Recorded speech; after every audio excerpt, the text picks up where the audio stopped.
Definitely এই দেশের এই জনগণের শত্রু। 5 জনকে গ্রেপ্তার করা হয়েছে এবং আরো গ্রেপ্তারের জন্য ইতিমধ্যে বেশ কয়েকটা টিম। লুৎফুজ্জামান বাবর নামটি শুনলেই কেঁপে উঠত ভারত। এক সময় ভারত সরকারের কাছে এটি একটি আতঙ্কের নাম ছিল।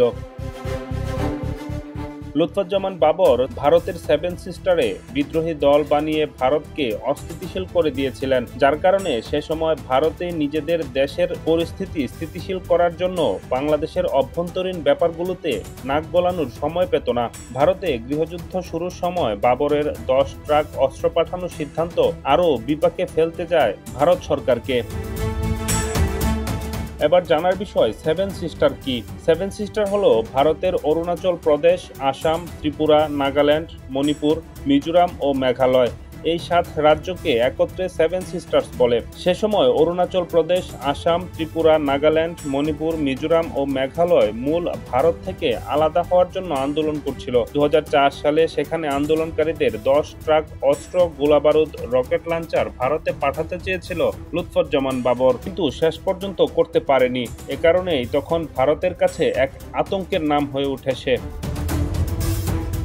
হঠাৎ আবারও আলোচনায় সাবেক স্বরাষ্ট্র প্রতিমন্ত্রী লুৎফুজ্জামান বাবর। বর্তমানে বাংলাদেশে চলমান অস্থিরতা নিয়ন্ত্রণ না করতে গেলে তা প্রতিবেশী মিয়ানমার সহ ভারতের 7 সিস্টার্সে ছড়িয়ে পড়তে পারে বলে আশঙ্কা করছে নোবেলজয়ী অর্থনীতিবিদ ডক্টর মোহাম্মদ ইউনূস। তার এই বক্তব্যের পরই হঠাৎ করেই সামাজিক মাধ্যমে লুৎফুজ্জামান বাবরকে নিয়ে আলোচনা চলছে। 1958 সালের 10 অক্টোবর জন্মগ্রহণ করেন লুৎফুজ্জামান বাবর। তার প্রাতিষ্ঠানিক শিক্ষা এইচএসসি পর্যন্ত। 1991 সালে প্রথমবারের মতো নেত্রকোনা থেকে সংসদ সদস্য নির্বাচিত হন বাবর।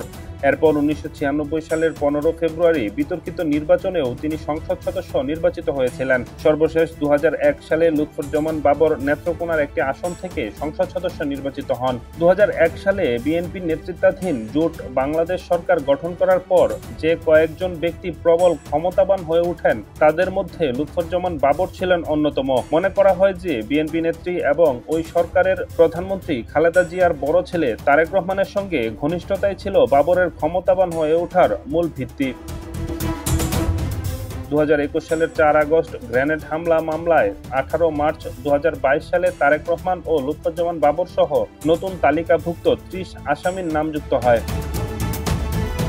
2018 সালের 1 অক্টোবর ওই মামলায় তাকে মৃত্যুদণ্ড দেওয়া হয়। 2004 সালে ধরা পড়া 10 ট্রাক অস্ত্রের চালান মামলায় 3 অক্টোবর 2010 সালের 10 ট্রাক অস্ত্র মামলায় শোন অ্যারেস্ট দেখানো হয় বাবরকে। ওই মামলায়ও তাকে মৃত্যুদণ্ড দেওয়া হয়েছিল।